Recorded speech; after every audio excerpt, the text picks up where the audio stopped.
لاہور کے کیفے خودی میں دلیل فورم کے تحت سکوت سے انقلاب، جدائی کے نشان، محبت کے امکان کے عنوان سے فکری نشست کا اہتمام کیا گیا۔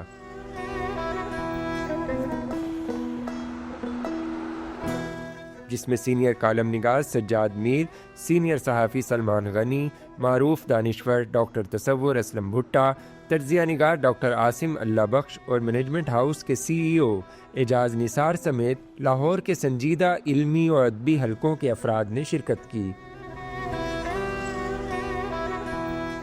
کالم نگار سجاد میر نے بنگلہ دیش کے حالیہ انقلاب پر بات کرتے ہوئے کہا کہ انقلاب کے بعد بنگلہ دیش اپنی اصل کی طرف لوٹ رہا ہے۔ اب فوجی بیرکوں میں قائد اعظم کی تصاویر لگائی جا رہی ہیں۔ آج کا بنگال کہ وہاں کے میسوں میں آج بھی قائد اعظم کی تصویر لگائی جا رہی ہے۔ آج بھی حسینہ واجد کو وہاں رہنے کے لیے جگہ نہیں ملتی۔ دیکھیے، ہم نے بنگال کی جنگ ہارنے کے باوجود جیت لی تھی۔ سینئر صحافی سلمان غنی نے کہا کہ بنگلہ دیش کے اندر جو انقلابی تبدیلی آئی ہے وہ دلوں کے اندر آئی ہے۔ آپ کسی کو بھی زیادہ وقت تک دبا نہیں سکتے۔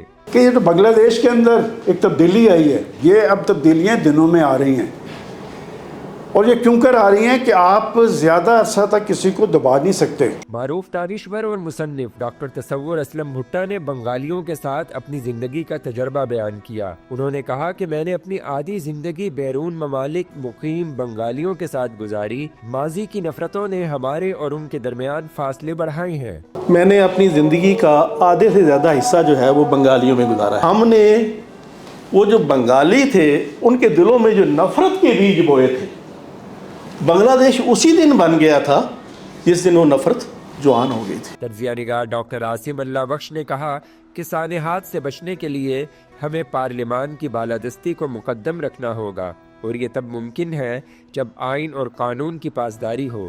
تو آپ یہ دیکھیے کہ اگر ہم وہیں پر کھڑے ہیں، ہم 1971 سے بھی نہیں آگے نکل سکے، ہم 2014 سے بھی نہیں آگے نکل سکے، تو پھر ہم کیا کر رہے ہیں؟ اس دائروں کے سفر سے نکلنے کے لیے ضروری ہے کہ ہم اپنے کانسٹیٹیوشن کو اور کانسٹیٹیوشن کی سربلندی کے لیے ہم اپنی کوشش کریں۔ مینجمنٹ ہاؤس کے CEO اعجاز نثار نے حاضرین سے مخاطب ہوتے ہوئے کہا کہ 16 دسمبر کو پہلا المیہ سکوت ڈھاکہ تھا، دوسرا المیہ APS پشاور کا سانحہ تھا، جبکہ تیسرا المیہ یہ ہے کہ ہم نے ان دونوں المیوں سے کوئی سبق نہیں سیکھا۔ المیہ یہ ہے سر کہ ایک 16 دسمبر کو ایک المیہ ہوا جو 1971 میں جو بنگلہ دیش علیحدہ ہوا، اور دوسرا سر المیہ یہ ہے کہ ہمارے APS میں بچوں کو شہید کیا گیا۔